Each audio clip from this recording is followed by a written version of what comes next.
The relationship between Canada and New England is vital and very important, and something we all need to continue to repair and strengthen. Vermont Governor Phil Scott used a trip to St. John's to send a message that will be heard on both sides of the border. At the annual meeting of the Eastern Canadian premiers and New England governors, Scott spoke out against President Donald Trump's tariffs and his tone towards Canada. While he stopped short of criticizing the president directly, Scott acknowledged that Canada has legitimate grievances, and that's hurting people in his state too. I know there are some who may be more than hesitant to work with the U.S. right now, and I get it, because words matter. You're offended and you're hurt.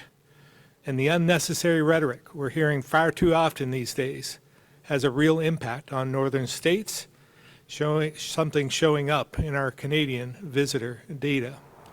Indeed, the latest data from Statistics Canada show that Canadian travel to the U.S. is down by 24% for air travel and 30% for land travel compared to the same time last year. And that decline is costing the U.S. economy billions.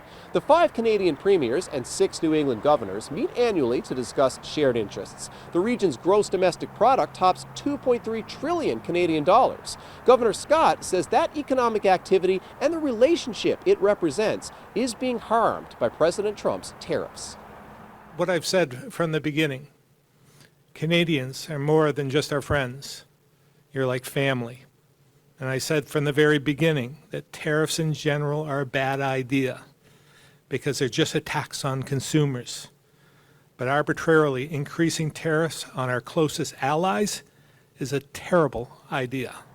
President Trump is used to criticism of his tariff policy coming from north of the border, but this one may carry a little more weight coming from a fellow Republican.